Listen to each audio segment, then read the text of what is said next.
Chapter 9. And he said to them, "Truly, I tell you, there are some standing here who will not taste death until they see that the kingdom of God has come with power."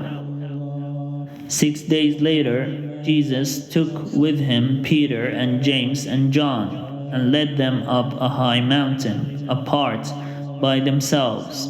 And he was transfigured before them, and his clothes became dazzling white, such as no one on earth could bleach them. And there appeared to them Elijah with Moses, who were talking with Jesus. Then Peter said to Jesus, "Rabbi, it is good for us to be here. Let us make 3 dwellings, one for you, one for Moses, and one for Elijah." He did not know what to say, for they were terrified. Then a cloud overshadowed them, and from the cloud there came a voice, "This is my servant, the beloved. Listen to him." Suddenly, when they looked around, they saw no one with them anymore, but only Jesus. As they were coming down the mountain, he ordered them to tell no one about what they had seen until after the Son of Man had risen from the dead. So they kept the matter to themselves, questioning what this rising from the dead could mean. Then they asked him, "Why do the scribes say that Elijah must come first?" He said to them, "Elijah is indeed coming first to restore all things. How then is it written about the Son of Man that he is to go through many sufferings and be treated with contempt? But I tell you that Elijah has come, and they did to him whatever they pleased, as it is written about him. When they came to the disciples, they saw a great crowd around them, and some scribes arguing with them. When the whole crowd saw him, they were immediately overcome with awe, and they ran forward to greet him. He asked them, "What are you arguing about with them?"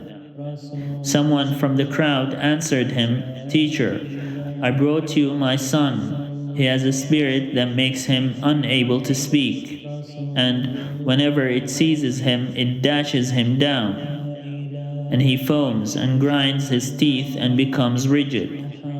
And I asked your disciples to cast it out, but they could not do so." He answered them, "You faithless generation, how much longer must I be among you? How much longer must I put up with you? Bring him to me." And they brought the boy to him. When the spirit saw him, immediately it convulsed the boy, and he fell on the ground and rolled about, foaming at the mouth. Jesus asked the father, "How long has this been happening to him?" And he said, "From childhood. It has often cast him into the fire and into the water to destroy him. But if you are able to do anything, have pity on us and help us." Jesus said to him, "If you are able, all things can be done for the one who believes." Immediately the father of the child cried out, "I believe. Help my unbelief." When Jesus saw that a crowd came running together, he rebuked the unclean spirit, saying to it, "You spirit that keeps this boy from speaking and hearing, I command you, come out of him and never enter him again."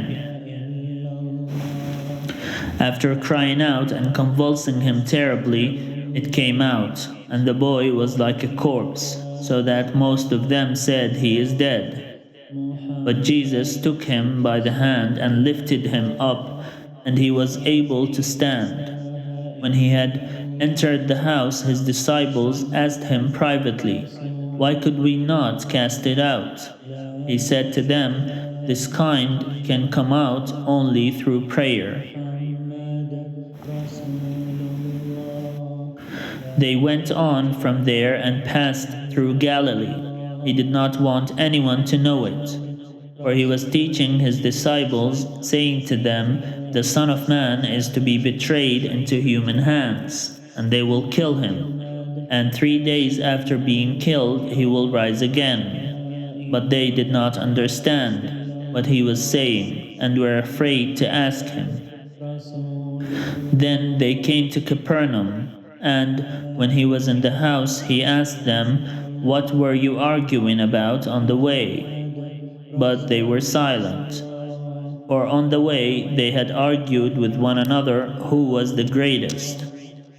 He sat down, called the 12, and said to them, "Whoever wants to be the first must be last of all, and servant of all." Then he took a little child and put it among them, and taking it in his arms, he said to them, "Whoever welcomes one such child in my name welcomes me, and whoever welcomes me welcomes not me, but the one who sent me." John said to him, "Teacher, we saw someone casting out demons in your name, and we tried to stop him, but he was not following us." But Jesus said, "Do not stop him, for no one who does a deed of power in my name will be able soon afterward to speak evil of me. Whoever is not against us is for us. For truly I tell you, whoever gives you a cup of water to drink because you bear the name of Christ will by no means lose the reward. If any of you put a stumbling block before one of these little ones who believe in me, it would be better for you if a great millstone were hung around your neck and you were thrown into the sea. If your hand causes you to stumble, cut it off.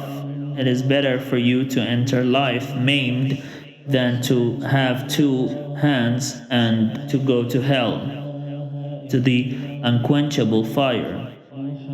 And if your foot causes you to stumble, cut it off. It is better for you to enter life lame than to have 2 feet and to be thrown into hell. And if your eye causes you to stumble, tear it out. It is better for you to enter the kingdom of God with 1 eye than to have 2 eyes and to be thrown into hell, where their worm never dies and the fire is never quenched.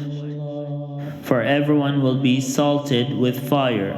Salt is good, but if salt has lost its saltiness, how can you season it? Have salt in yourselves, and be at peace with one another.